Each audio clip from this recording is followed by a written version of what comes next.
Hola a todos, ¿cómo están? Vamos a esperar todavía un par de minutos para que se alcance a conectar más gente y vamos a partir con la presentación.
Bueno, ya viendo harta gente conectada, vamos a partir.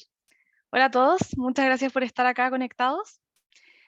Vamos a revisar hoy día una actualización del Fondo Renta Comercial de los resultados del tercer trimestre. Mi nombre es Constanza Vázquez, yo soy parte del equipo de renta inmobiliaria de BTG. Como saben, este fondo está distribuido entre centros comerciales, oficinas y bodegas. Actualmente tiene un tamaño de sobre los 30 millones de UF en valor activo y aproximadamente 14 millones de UF como patrimonio. Les recuerdo que estamos abiertos a preguntas, así que las pueden ir dejando ahí en la casilla de preguntas y respuestas. Y dicho esto, les presento a Pedro Aristía y Nicolás Silva. Ellos son portfolio managers del fondo, que hoy día les van a presentar los resultados y las últimas noticias de este. Muchas gracias, Connie. Bueno, vamos a empezar la presentación y recuerden lo que les comentó la Constanza de que vayan dejando las preguntas que las vamos a resolver ahí al final como es habitual.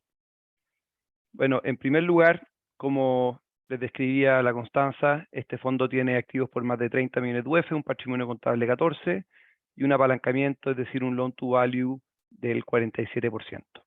Hoy día la vacancia de ingresos es de un 12%, pero sin considerar la última adquisición que hizo el fondo, que fue un edificio en verde, tal como ha adquirido la mayoría de los edificios de oficina del portfolio. Es decir, separando este efecto, la vacancia sería de un 10%, es decir, muy similar a la reportada en trimestres anteriores, donde la vacancia de superficie, bajo la misma lógica, vendría siendo un 10 o un 8% respectivamente.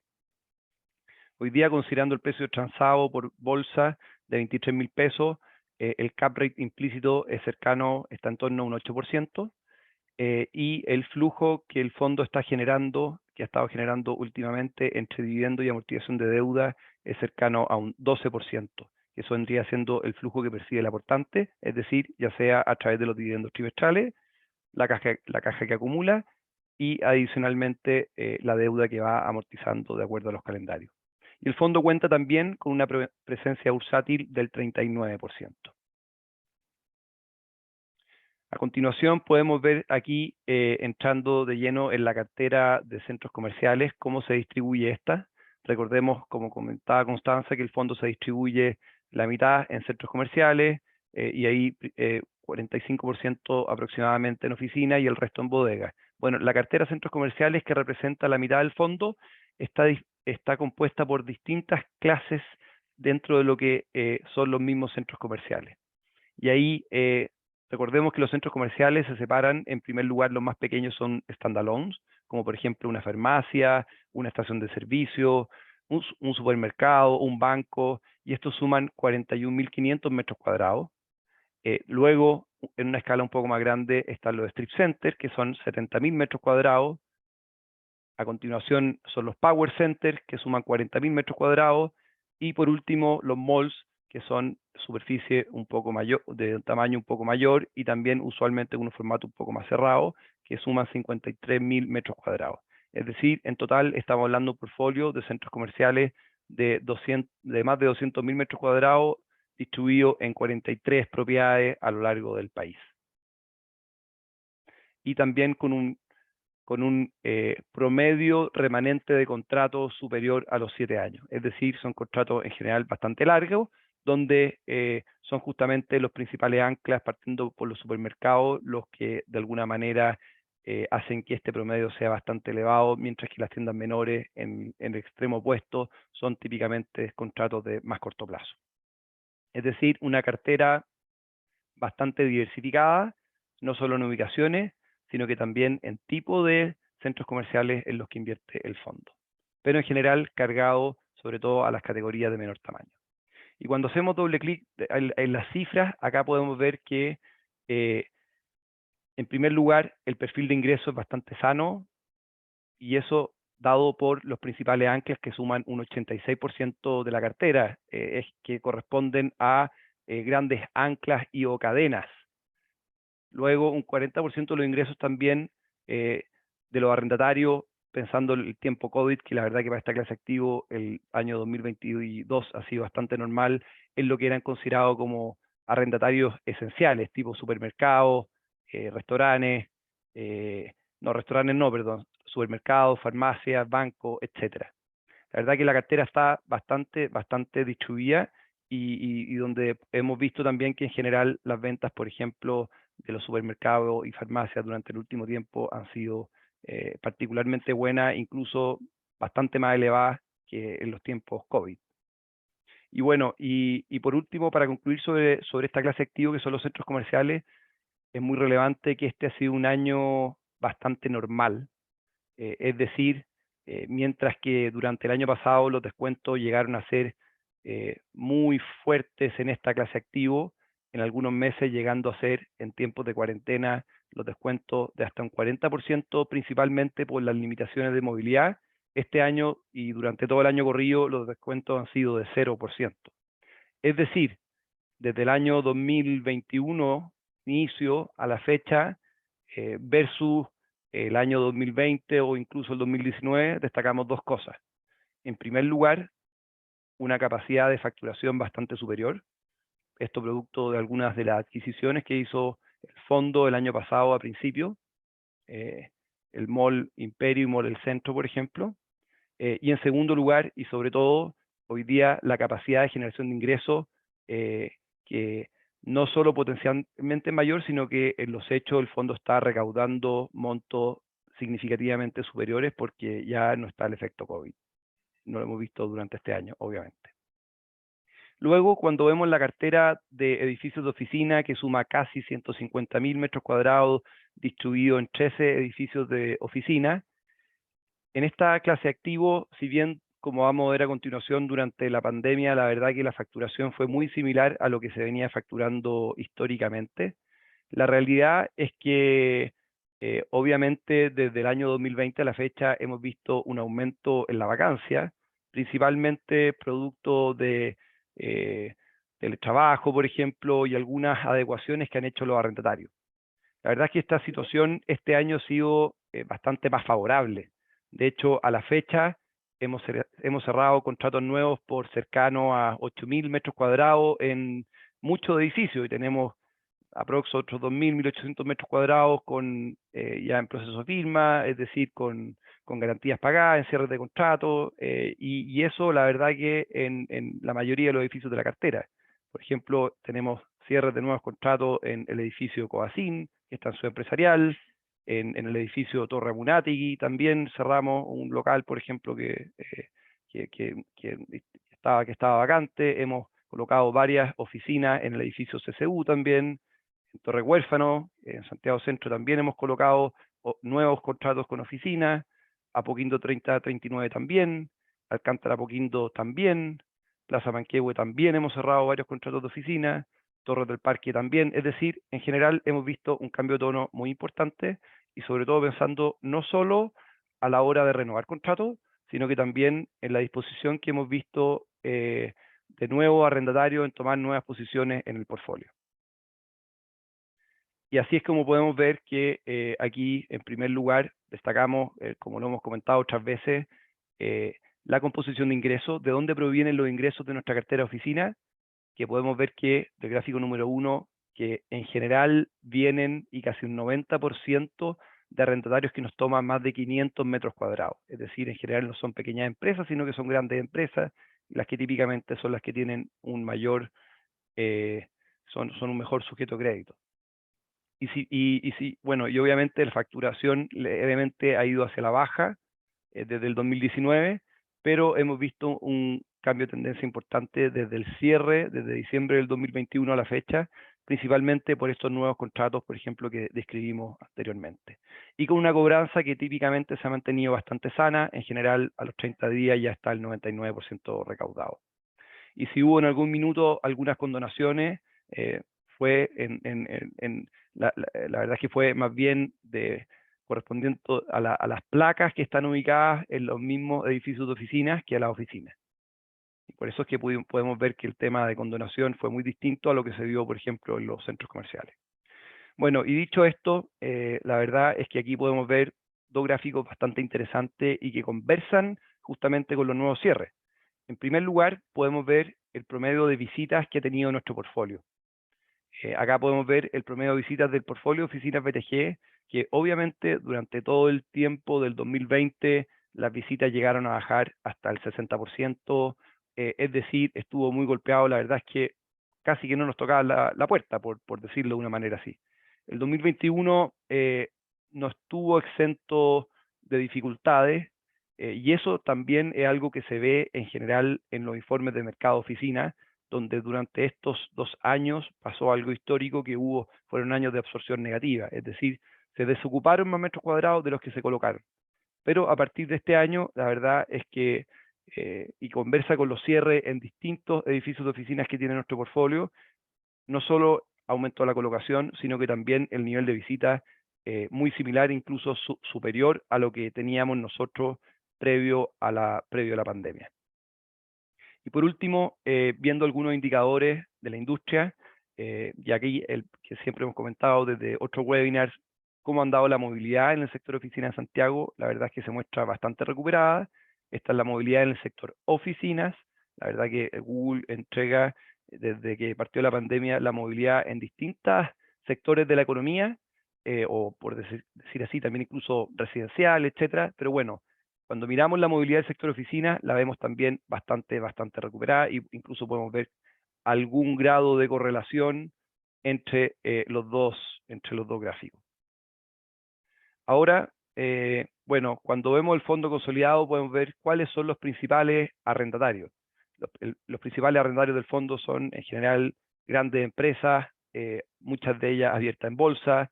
Por ejemplo, podemos ver que más de un 30% de los ingresos corresponde a Cencosud, el Estado de Chile a través de distintos ministerios, arriendo un 4%, Falabella, con principalmente oficinas corporativas, otro 4%, SMU, son distintos supermercados, Ripley, WeWork, PricewaterhouseCoopers, Farmacia UMH, en general está bastante diversificado, y si uno siguiera la lista hacia abajo, la verdad que también hay bastante grandes otras empresas que son nuestros arrendatarios.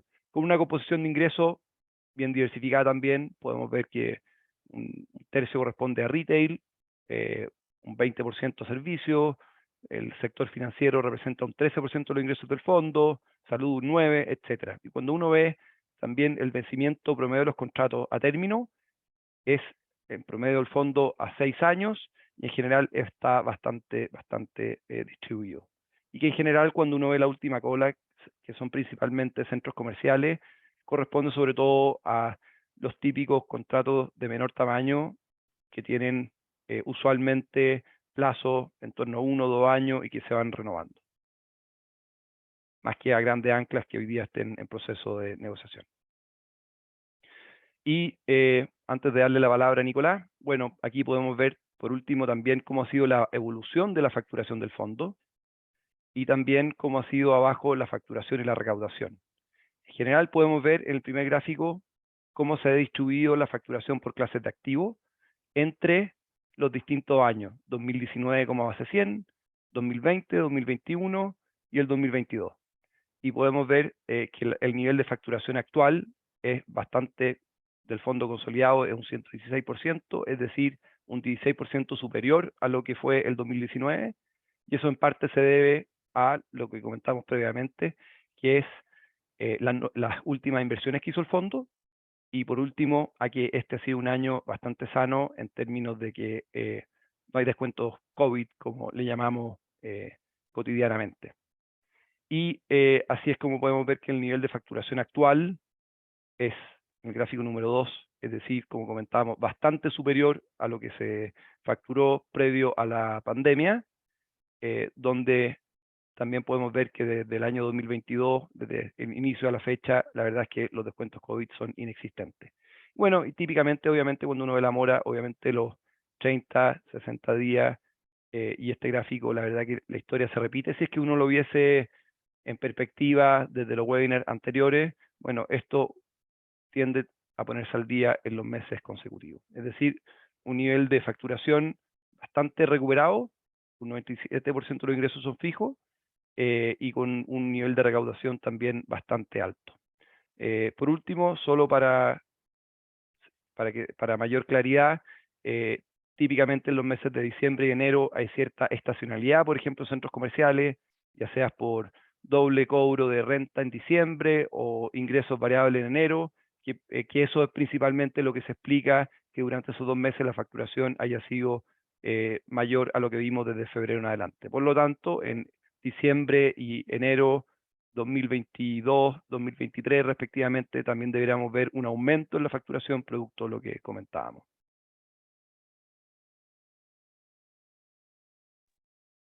Muchas gracias, Pedro. En esta última parte de la presentación veremos un resumen de cuál es la situación financiera que tiene el fondo y las últimas noticias que han ocurrido dentro del fondo. Muchas de estas han sido presentadas en el fact-sheet, pero siempre es bueno recalcarlas y analizarlas. En primer lugar, vamos a ver las principales métricas del fondo, los indicadores financieros, donde podemos ver que el fondo sigue teniendo una posición financiera bastante sólida, viendo cuántos son los ratios de deuda financiera EBITDA, que estamos en torno a 9 veces, una relación deuda financiera patrimonio en torno a 1 a 1 y una evolución del NOI constante. Nosotros desde el inicio del año hacemos estimaciones que la EBITDA de este año debe estar en torno a 1.600.000 UF, y lo que estamos viendo ahora ya con el año casi terminado, esto es una cuota de septiembre, pero quedando solo 3 meses adelante, vemos que se va a cumplir este EBITDA. O sea, la situación financiera del fondo, los flujos que está generando el fondo, considerando los vencimientos que tiene una cartera normal, no tiene un portafolio así diversificado, se está cumpliendo y ha tenido un buen desempeño. Como decía Pedro anteriormente, se han ido cerrando contratos de arriendo, la vacancia ha aumentado en el margen, pero eso está dentro de lo estimado, y podemos ver que el EBITDA se ha comportado de buena manera, y viéndolo con respecto a lo que fue en 2020-2021, con todo lo que hubo de descuento COVID, que fue relevante, ha tenido un muy buen desempeño. Después, viendo indicadores financieros más relacionados al bono, son los principales covenants que tiene el bono, siempre se ha cumplido estos covenants, cumplimiento de estos covenants, y con bastante holgura, viendo, por ejemplo, los activos libres de gravámenes, que son activos que no tienen deuda propiamente tal, sino que van garantizando el bono que tiene el fondo. Tenemos el threshold, el nivel que hay que cumplir en 1.5, y el fondo siempre se mueve en rango en torno a 2, 2, entonces se ha mantenido en niveles sanos. O sea, la valorización de activos libres cumple bastante bien las obligaciones financieras que tiene el fondo, con una cobertura de gastos financieros sobre 9 veces y un nivel de endeudamiento de activos de inversión partido sobre la deuda financiera neta consolidada de 2,1 veces. O sea, la situación financiera del fondo se ha mantenido bastante robusta, bastante bien, y con bastante holgura sobre los ratios mínimos que exige los covenants. Por ese lado estamos bastante tranquilos. Lo que es importante también, ambas clasificadoras, FLRD y Humphreys, la han mantenido la clasificación del bono, que es bastante bueno. Viendo la deuda que tiene el fondo y los vencimientos que se vienen adelante, estos son fondos que tiene un componente importante bullet, pero también tiene casi un 20% de deuda que es amortizing. La idea nuestra es ir gestionando ese porcentaje para hacerlo más bullet y ir haciendo aún más eficiente el reparto de dividendos al aportante. Como vencimiento relevante que tiene el fondo, el principal que vemos nosotros es el bono, el vencimiento del bono que viene el próximo año por 2,5 millones. Y esto se está viendo de distintas maneras. Por un lado, el fondo tiene una situación de caja buena, que está en torno a 700, 800 mil UF de caja. Tenemos activos que están subapalancados, que estamos gestionando con los financistas mejorar, por un lado, aumentar un poco el loan to value a niveles sanos, en torno al promedio que tiene la cartera, que tanto en el 47, 50%, y mejorando de igual manera la estructura. Financiamiento está más amortizing, traspasar un financiamiento más bullet, ¿cierto? También estamos viendo, como les dije anteriormente, el fondo tiene activos sin deuda por 3 millones, un poco más de 3 millones de UF, que pueden ser apalancados para prepagar el bono. Y por último, venta activos. Más adelante, la siguiente diapositiva lo voy a comentar, pero el fondo ya vendió un activo, que lo vamos a detallar, pero es algo de gestión que se está haciendo constantemente. Cada uno de estos 4 puntos se están atacando en paralelo, pero son complementarios entre sí para llegar al vencimiento del bono, perdón, que es en junio del próximo año, y digamos nosotros que estamos en buen camino para resolver ese tema en el corto plazo. Y dejando de lado un poco el bono, viendo la duración de la deuda, una duración larga, de 6 años, que está medio casado también por la duración de nuestro contrato. O sea, estos son fondos de renta que son un poco más de largo plazo, por los contratos de arriendo, por el perfil de arrendatarios que tenemos que ser un poco más corporativo, y las deudas tienen que ir acompañando ese perfil de activos, o sea, el lado pasivo y el lado activo, tratamos de ir trazándolo bastante bien, y acá se puede ver que esa duración del fondo va acorde a eso, la duración de la deuda, perdón. Viendo la valorización del fondo y cómo se ha comportado en el mercado secundario, se ha visto que el mercado secundario está bastante castigado. Creemos nosotros que la parte de los activos, como bien comentó Pedro anteriormente, se ha comportado muy bien, con buena recaudación, la vacancia ha aumentado sin duda, pero explicado básicamente por el lado de oficinas, pero con vacancias dentro de bastante estable, en torno a un 10%, 12%, si consideramos el activo nuevo, y creemos nosotros que este activo que tiene el fondo en el mercado secundario es básicamente por el mercado secundario, y un poco lo que se ha visto en la bolsa. El IPSA estaba muy castigado, se ve un poco acá también en la línea roja un índice de los principales centros comerciales que hay, y también con un castigo relevante. Viéndolo por el lado positivo, creo que es una oportunidad ser nuevo inversionista, entrar a un fondo estabilizado, con muy buena recaudación, que reparte un dividendo trimestral, que se ha tratado de mantener estable, entrar en estos momentos, y por cierto considerar que tiene una presencia bursátil cercana al 40%, que es relevante. Y viendo un poco cómo son los números hacia adelante y a distintos valores cuota, este fondo actualmente está en valor entre 22.500 y 23.000 pesos, eso da un cap rate hacia adelante de un casi un 8%, y una titra aportante de casi un 16%. Análisis de sensibilidad de vacancia se puede ver en torno en cómo se mueve entre 17% a un 12%. O sea, creemos nosotros, como les decía anteriormente, puede ser una muy buena oportunidad hacia nuevos inversionistas que quieren entrar al fondo, viendo el escenario actual, la capacidad de generación de caja que tiene el fondo y las perspectivas que se dan hacia adelante, de ingresar a un portafolio diversificado y con un pago de dividendo trimestral. Por último, última noticia, como les comenté anteriormente, y fue presentado en el fact sheet, el fondo llevó a cabo la venta de un activo, un strip center que tenía en Hong Kong. Creemos nosotros que fue una muy buena gestión, considerando los tiempos actuales, como se ha visto la venta, la transacción de activos, lo que generó una rentabilidad para el aportante en torno al 10% anual. Este fue un activo que se compró en el 2018, venía con un financiamiento con MedLife, y fue vendido. La venta se concretó a mediados de septiembre.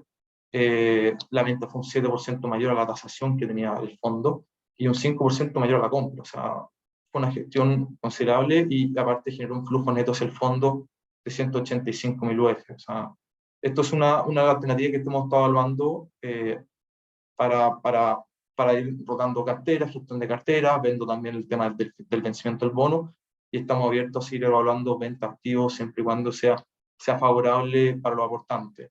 Por último, se concretó la venta del edificio Santo Domingo. Esta fue una venta que estaba comprometida en septiembre de 2019. Este fue un edificio oficina que está ubicado en la calle Santo Domingo, San Martín, una zona de Santiago bastante bien consolidada, una zona que no ha tenido problemas de desmanes ni nada. Un edificio fino, 8.000 metros cuadrados, de un estándar superior y que hace tiempo no se veía en el centro de Santiago. Es un edificio nuevo, con una planta libre, bien del estándar del fondo, planta sobre 1.000 metros, pensado para corporativo. En este caso estamos pensando que esto tiene que tener un foco fuerte en arrendatarios estatales, entes del gobierno, que puedan requerir metro. Este es un edificio sin duda de un estándar superior, y que debe ser bastante interesante. Viendo un poco, haciendo doble clic al mercado centro Santiago, nosotros tenemos una presencia relevante ahí. Es bueno recalcar ahí que este es un edificio que se promesó en verde y se recepcionó en verde. Y el fondo tiene experiencia en esta clase de activos. O sea, el portafolio que tiene el fondo de oficinas, 7 edificios fueron comprados en verde, bajo esta modalidad. Sin ir más lejos, dentro del centro de Santiago, Torre Monati, que está arrendado a Falabella, fue comprado así, y Torre Huérfano, que está arrendado también a entes estatales, fue comprado de esa manera. O sea, la gestión de arriendo la conocemos, no le tenemos miedo y lo vamos a llevar a cabo. Sin duda, el mercado, la situación actual es mucho más desafiante, que obliga a darle un doble clic a este tipo de activos, pero creemos nosotros que tenemos un muy buen producto en una zona donde en general es un producto más anticuado y no es una clase A, por así decirlo, viendo el activo por sí solo. Como dije anteriormente, creemos nosotros que esto debe ser entre estatales los potenciales arrendatarios, viendo cómo ha sido el crecimiento del Estado, o sea, desde el 2014 a 2021 que ha sido un 8% promedio anual. O sea, ha tenido crecimiento, creemos nosotros que va a seguir creciendo con las modificaciones y todo lo que se está viendo, creemos nosotros que debe seguir creciendo y estamos constantemente rastreando el mercado, viendo bien nuevos arrendatarios y potenciales. Como les digo, un edificio que está vacío y todo el desafío que tiene por delante lo estamos llevando a cabo, pero nosotros tratando ya de la mejor manera posible y, como les digo, haciéndole el doble clic a posible uso que pueda tener este tipo de edificio. Y por último, dentro de la gestión, que creemos nosotros que también es súper relevante, es una mejora que se le hizo al hall de acceso al edificio 3039. Este es un edificio que está en Nuevo Quinto, un edificio de los primeros de esta zona, donde hacía falta una renovación del hall. La foto de la izquierda pueden ver cómo era un hall bastante oscuro, con que le entraba poca luz. Acabamos de terminar la renovación de este, como pueden ver las dos fotos a la derecha, el look and feel que hizo, la renovación que se le hizo fue relevante, y creemos nosotros que esto va a llamar la atención hacia los arrendatarios. Al final la gente, cuando entra a un edificio, entra por el hall, ve la capacidad que tiene el hall. Acá le faltan a la foto de la derecha los torniquetes, pero la renovación que se hizo fue relevante y creemos nosotros que son gestiones que hay que ir realizando constantemente a los activos para mejorarlo y potenciarlo, y que los arrendatarios que están se sientan que se invierten en el activo que están dentro, y para los potenciales también entrar. Es distinto entrar al edificio a la izquierda que a la derecha. O sea, ven que es otro edificio con la doble altura y con la luz, creemos nosotros que es relevante. Esas son las últimas noticias que tiene el fondo. Muchas gracias a todos por participar. Ahora procederemos a la parte de las preguntas, donde responderemos o trataremos de contestar lo mayor posible las preguntas realizadas por ustedes. Muchas gracias a todos. Nos están llegando hartas preguntas, así que vamos a tratar de responder la mayor cantidad posible. Acá hay una pregunta que dicen que ¿a qué se debe la mora de septiembre de 2022 de los locales comerciales? Y si es que vemos alguna relación de eso con el término de los descuentos COVID para los centros comerciales. No, mira, esa mora, lo que pasa es que estamos en octubre, la foto de septiembre es bastante reciente, pero es más que una mora, es un retraso normal en el pago de los arrendatarios. Con el ingreso de los dos malls grandes que hubo, hay arrendatarios que se van un poco más en pagar. En general, esto es un movimiento constante que se da así, y si tú ves, si ven 3 meses hacia atrás, se puede ver que la recaudación ya está en 96%. O sea, este retraso es más un retraso que una mora, por así decirlo. Y como les digo, es un retraso normal que se da en este tipo de arrendatario. Hemos estado gestionándolo desde que compramos Tomol, así ha estado en torno a eso, y lo relevante es verlo hacia 3 meses hacia atrás, que es lo que realmente se considera como una real mora, que el arrendatario hay que hacerle mayor gestión, pero por el momento creemos nosotros que es un movimiento normal de este tipo de portafolio. De hecho, si la memoria no me falla, creo que ha sido una pregunta recurrente también en otros webinars. La verdad que, como comenta Nicolás, es más bien algo estructural, y de hecho, si se asociase a descuentos COVID, podemos ver que desde diciembre a la fecha no ha habido descuentos COVID, que es lo que corresponde a lo que está en gris claro dentro de las mismas barras, y podemos ver en todos esos meses que está prácticamente todo recaudado. Siguiendo ahí con el tema de centros comerciales, acá están preguntando si es que ya se arrendó el espacio vacante que dejaron para el local ancla de Mall El Centro. No todavía. Ahí lo que teníamos nosotros cuando recibimos ese mall fue los dos principales anclas, que eran Ripley y cercano a 11.000 metros cuadrados, y un Johnson cercano a 3.500 metros cuadrados, en un mall de poco más de 23.000 metros cuadrados. O sea, estábamos hablando que cercano a 14, 15.000 sobre 23.000 metros cuadrados correspondían a 2 anclas, que al mismo tiempo además nos parece que se canibalizan también de alguna manera en lo que venden.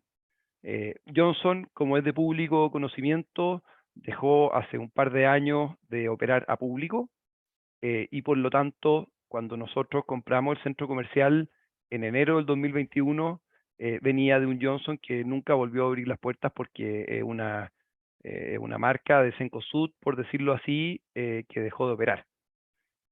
Obviamente, las rentas siempre siguieron pagándolas, los gastos comunes también, pero finalmente, como había una decisión más bien estructural de la marca de no operar bajo Johnson, se acordó un término anticipado de contrato por poco más de 50.000 UF, donde de alguna manera nos entregaron anticipadamente el contrato a principios de este año, y nosotros ahora estamos en etapa de colocación.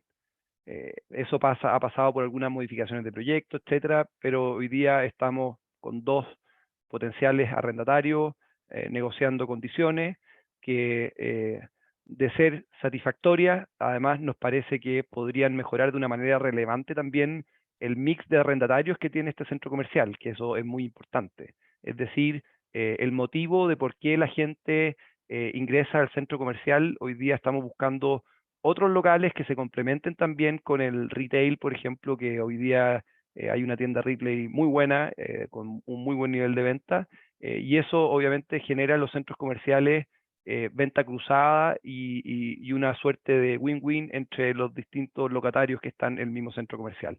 Es decir, cuando vemos el nivel de vacancia del 10% o 12%, incorporando el edificio Santo Domingo que se acaba de comprar en verde sin flujo, eso considera los casi 3.500 metros aproximadamente vacantes de Johnson, y apenas obviamente podamos colocar eso, la vacancia deberá bajar de una manera relevante.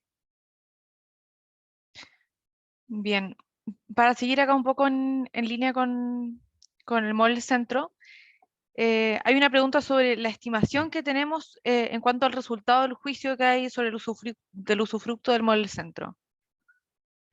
Ok, mira, sí, efectivamente algo ha salido hoy en la prensa respecto de un arbitraje que está en una etapa muy inicial todavía. Ahí, para que se entienda bien la historia, el Mall del Centro, la verdad que hay que remontarse en primer lugar al año 1993. Quien es la Orden de los Dominicos, el año 93 hicieron un proceso público para entregar en usufructo el terreno y que se construyera ahí un centro comercial, que es donde está hoy, que es lo que corresponde al mall, el centro. Esta licitación se la ganó Comercial Exa, que es el controlador de Ripley. Construyó obviamente de acuerdo a las bases, de acuerdo a lo acordado, el centro comercial. Alrededor del año 2007 fue vendido y nosotros lo compramos el año 2021. Es decir, cuando nosotros lo compramos, el usufructo que se entregó a 90 años, habían transcurrido ya 28 años de historia. Dicho eso, nosotros lo compramos a principios del año 2021 y venía una historia desde el antiguo dueño donde habían ciertas diferencias respecto a la sobretasa, que es un impuesto nuevo que empezó a regir el año 2020. Importante que la sobretasa no son contribuciones, sino que más bien corresponde, no es un impuesto al inmueble, sino que corresponde más bien a un impuesto personal, es decir, al RUT.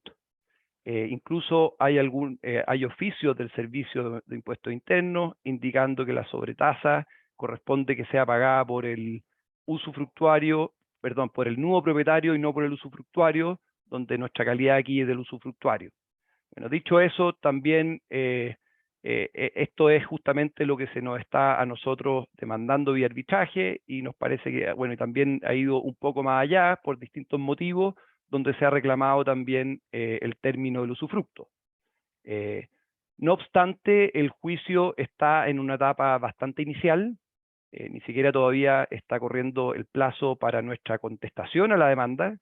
Obviamente hemos estudiado en detalle la demanda que se presentó y a juicio de nuestros abogados que nos representan, la demanda es totalmente, no se ajusta a derecho y debiera ser obviamente rechazada. Esto, como comentábamos, el término del usufructo en la estimación de nuestros abogados no se ajusta a derecho, así que eso obviamente es lo que nosotros estamos considerando. Perfecto, gracias, Pedro. Pasando al tema oficinas, hay algunas preguntas en relación a la vacancia y específicamente a la compra de Santo Domingo. Tomando en cuenta que fue una de las preguntas que se respondió hace poco, que es un edificio que se compró vacante, preguntan cuánto tiempo esperamos para estabilizarlo y la tendencia que hemos visto en el mercado en cuanto a si es que se están moviendo el sector las empresas, si es que están disminuyendo en la superficie em, y eso, principalmente la tendencia en las oficinas.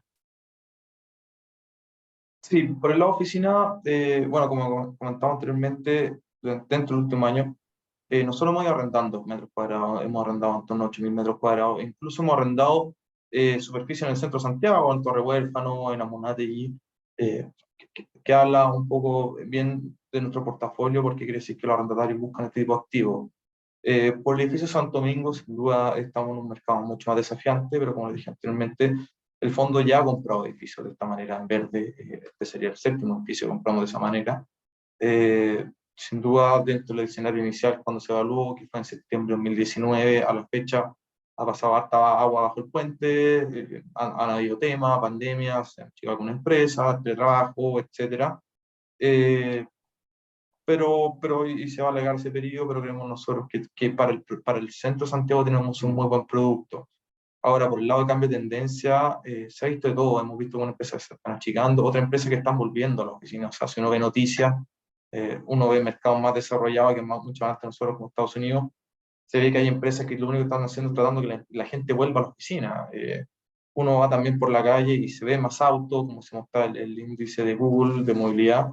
En los principales sectores de oficina hay movimiento de gente, la gente está volviendo a salir, quiere la oficina, y lo hemos visto, como les digo, al último tiempo hemos arrendado metro.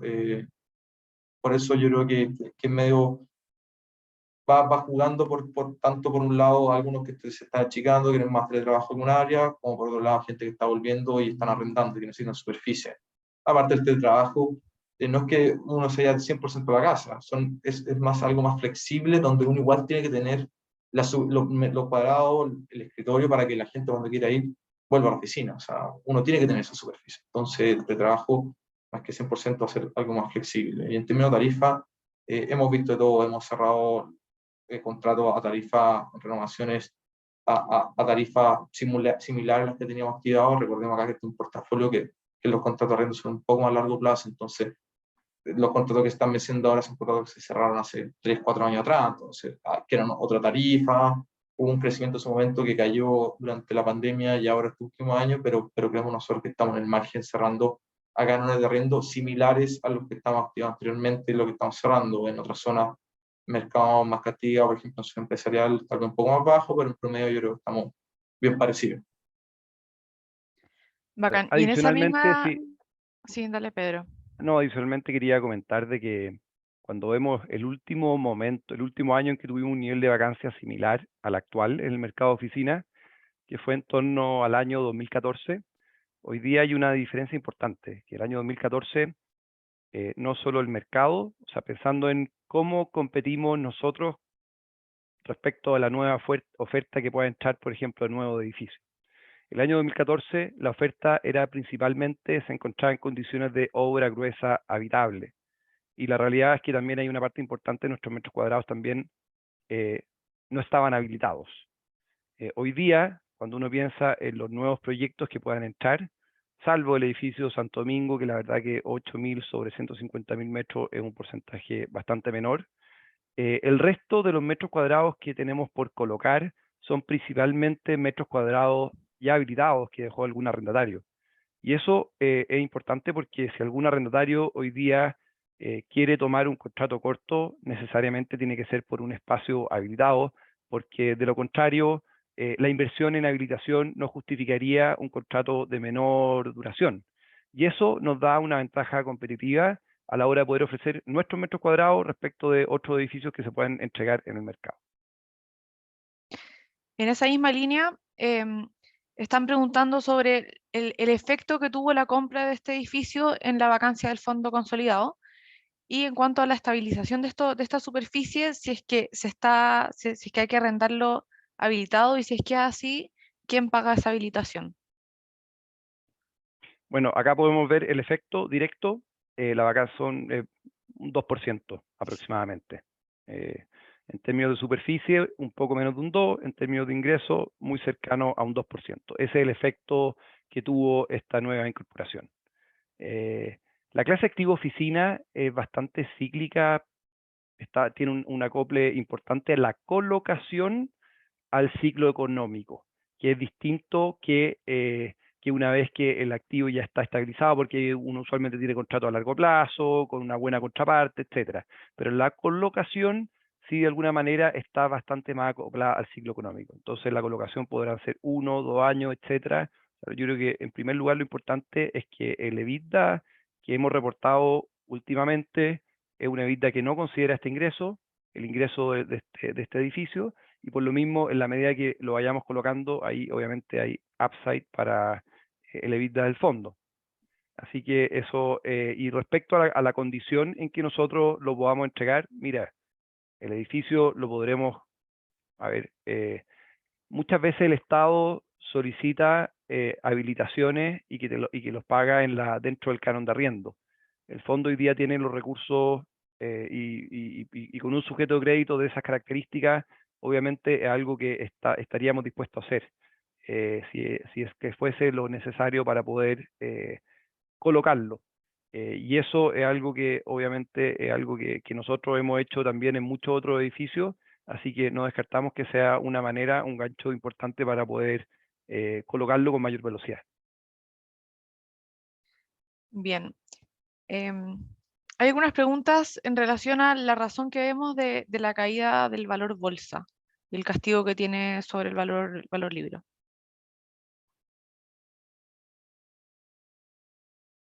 Ahí vemos nosotros que más viene por un lado del mercado secundario. Se ha visto cómo está castigado las principales acciones. El IPSA también ha caído. En general, todo el mercado ha tenido movimiento. Se ha visto también una fuga de capitales hacia fuera del país. Lo que vemos nosotros que en general el portafolio, la gestión activa que se está haciendo dentro del portafolio, hacia el portafolio, perdón, se ha mantenido con un dividendo constante, una ganancia controlada, lo que importa también una recaudación, una facturación y recaudación súper sana a nivel de un 96% a 3 meses. O sea, no hemos tenido problema con los arrendatarios y eso valía un poco la tesis nosotros de enfocarnos en arrendatarios institucionales que pueden pasar estas épocas de la economía más mala. Todos los fondos se han hecho un mayor descuento, los activos y líquidos han tenido un descuento relevante. Entonces creemos nosotros que mostrando una gestión activa de cartera, haciendo un poco lo que se hizo con Montemar, valía un poco la tesis de inversión del fondo. O sea, se compró un activo en 2018, se vendió en los tiempos actuales, en donde se vendió un valor similar a tasación, que claramente no son los descuentos que está mostrando en bolsa.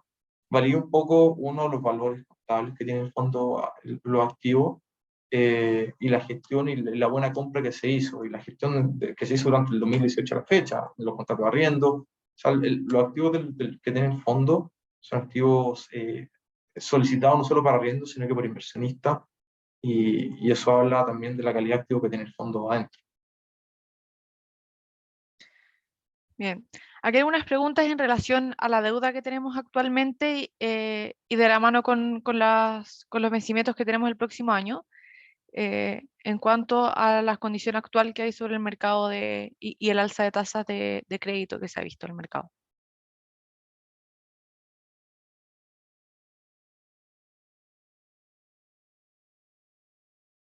Sí, el principal vencimiento que tenemos nosotros el próximo año es el bono. El bono fue emitido una tasa de 1,85, donde nosotros asumimos que las condiciones del mercado están mucho más desafiantes y están mucho más complicadas de lo que son ahora.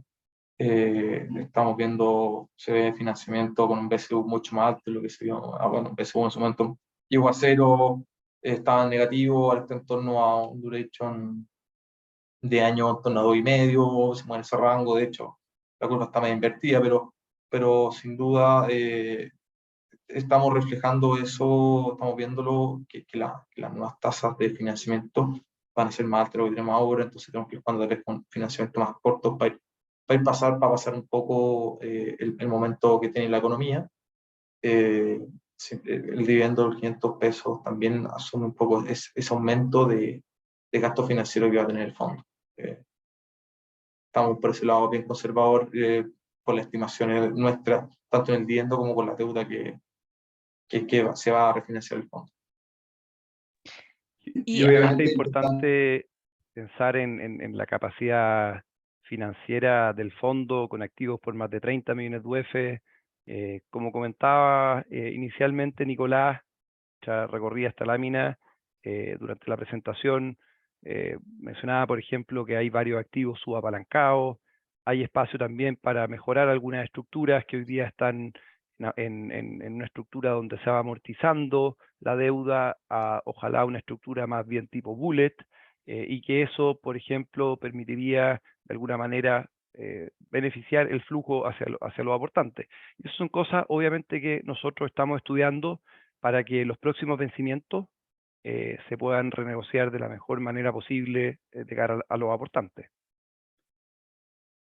¿En qué rango de tasas se está viendo que se va a poder cerrar el financiamiento para reemplazar el que vence el próximo año? ¿Y cuál es el efecto que se cree que va a tener el gasto financiero y en consecuencia la rentabilidad de la cuota? Mira, por ese lado, como te comentaba anteriormente, el dividendo de 500 pesos está asumiendo también un alza en el gasto financiero que tiene el fondo. El fondo está en torno actualmente más o menos 3,4 por medio la tasa de financiamiento. Ese sin duda va a aumentar.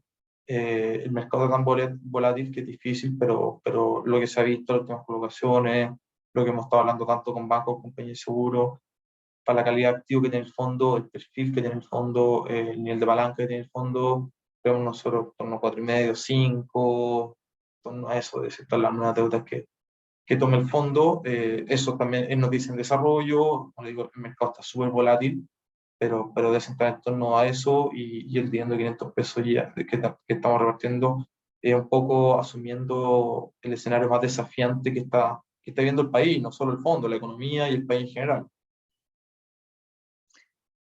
Bien. Acá hay algunas preguntas que van en relación a si es que hemos pensado en reconvertir ciertos activos al formato residencial. Ahí, pensando en la reconversión, bueno, necesariamente sería, por ejemplo, edificios de oficinas, obviamente no de centros comerciales, a residencial. Y la reconversión no es tan evidente. Primero, por las características del portfolio de edificios de oficinas, lo que a su vez es una fortaleza pensando en la colocación de oficinas también dentro del mismo fondo. ¿Qué es lo que queremos decir? Todos los edificios que el fondo ha ido adquiriendo, la vocación ha sido idealmente la de comprar edificios que tengan plantas libres de un tamaño apetecible para arrendatarios corporativos.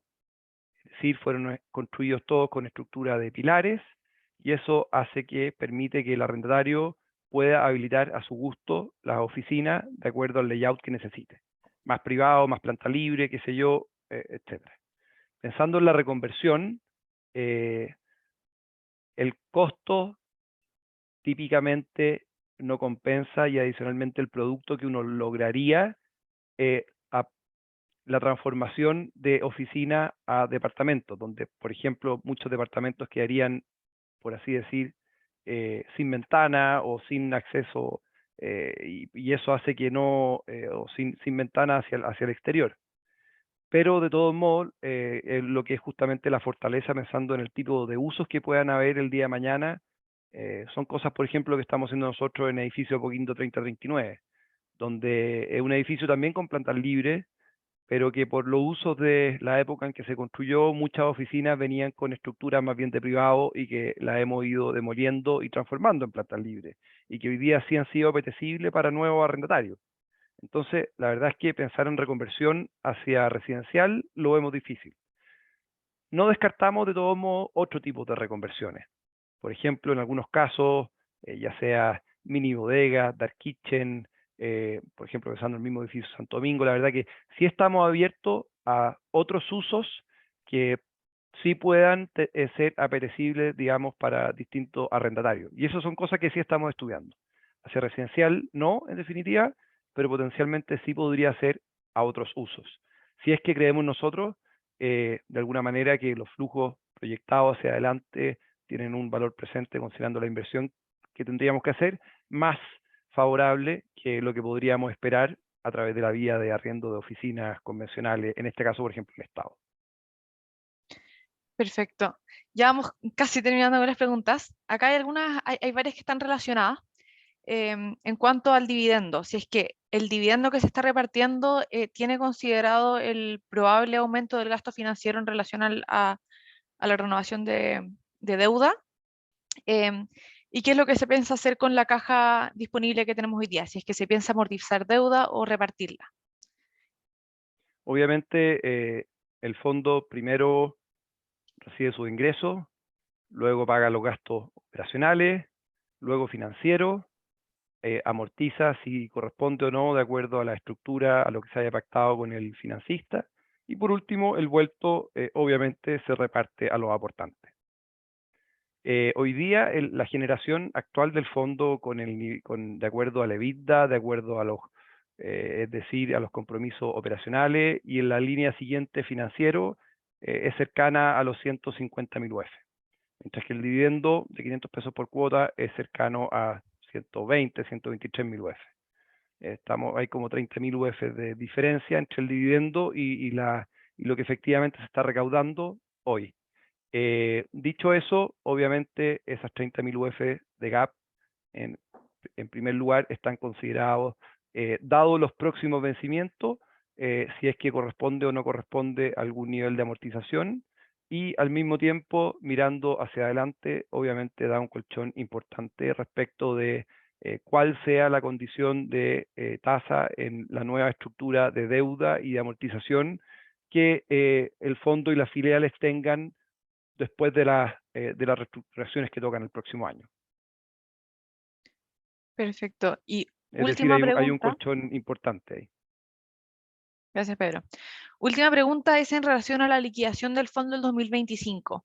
¿Cómo estamos viendo la salida y también entonces relacionado al castigo que tiene hoy día la cuota? Bueno, yo pienso que al revés. Primero, el fondo tiene fecha de vencimiento el 25 de julio del 2025, que esos son 2 años y medio más y poco más, son menos de 3 años, entre 2 años y medio, 3 años más, pensando que hoy día estamos todavía en el 2022. Y en ese momento los aportantes van a tener la opción de decidir si el fondo se renueva por otro periodo o entra en un periodo de liquidación cuyo tiempo de liquidación obviamente será el mínimo posible, pero acorde también a un plazo suficiente para poder liquidar de la mejor manera el patrimonio y los activos del fondo y distribuir esto hacia los aportantes. Entonces, yo creo que la verdad es que es una opción que tienen los aportantes y eso pienso yo que debiera más bien es algo que le entrega valor a los aportantes, porque no necesariamente un fondo evergreen sin fecha de vencimiento donde los aportantes no tienen la opción de decidir si es que entra o no en un proceso de liquidación. Y considerando que los aportantes, en caso que el fondo se renueve y alguno opte por no renovarlo, la salida es valor contable, ahí obviamente nos parece que debería haber un incentivo para que se ajuste esto y no se produzca un arbitraje, por así decirlo. Como ocurrió, por ejemplo, en la última renovación del 2017, donde si bien el descuento no era el nivel de descuento que estamos viendo hoy día, un año antes sí había un descuento importante, el que finalmente terminó corrigiendo, y de hecho en un momento en donde la economía estaba un poco más sana, incluso ningún aportante decidió ejercer el derecho a retiro, porque la verdad es que la liquidez era más fácil y más atractiva a través de la bolsa. Entonces, obviamente, si uno piensa todo lo que ha ocurrido en los últimos 2 o 3 años, que ha sido un impacto muy negativo en general para el mercado financiero, porque nos parece que lo relacionado a la clase activo está en general bastante solucionado. Hoy día hacia adelante la verdad es que también pueden ocurrir muchas cosas y esperamos nosotros que, pensando en las decisiones, las ventas que hemos visto este año de terceros, o las que hemos hecho también nosotros, de alguna manera puedan fortalecer y validar el valor contable, y al mismo tiempo quien tenga la oportunidad de entrar hoy día por bolsa pueda ver que aquí hay una tremenda oportunidad. Súper. Parece que hubo una respuesta que no había quedado muy clara en cuanto al refinanciamiento del bono y el resto que quede de caja, si es que se va a priorizar amortizar o repartir. Y la respuesta es que al final va a depender de las condiciones del mercado de ese momento. O sea, ahí Exacto. Pedro, Nico, si es Sí, que quieren complementar algo más. sí, exacto. Ahí la verdad que alternativas para, por ejemplo, la deuda pública de 2,5 millones de UF que es el próximo año. Estamos viendo la emisión de otro bono o endeudar los activos a nivel de las filiales, repitiendo lo que comentaba Nicolás, muy bien, reapalancar algunos activos subapalancados, etcétera. Entonces, cuando terminemos los refinanciamientos de los próximos años, ahí obviamente hay que ver cuál es la situación de caja del fondo y en función de eso los repartos. Lo importante es que los repartos actuales de 500 pesos por cuota, al menos considerando la capacidad de generación de flujos del fondo, es bastante sano y prudente, nos parece. Perfecto. Al parecer no hay preguntas nuevas sobre temas nuevos, así que si no llega nada más dentro del próximo minuto, ya podemos dar por finalizada la presentación de resultados del tercer trimestre. Muchas gracias a todos por haber venido. Estuvo súper interesante. Gracias, Nico y Pedro. Les recordamos a todos que si es que quieren entrar al fondo se puede hacer a través del mercado secundario y también siempre estamos disponibles a nuevas preguntas o comentarios que tengan para que podamos conversar. Muchas gracias a todos. Muchas gracias a todos. Nos vemos el próximo trimestre en la próxima presentación.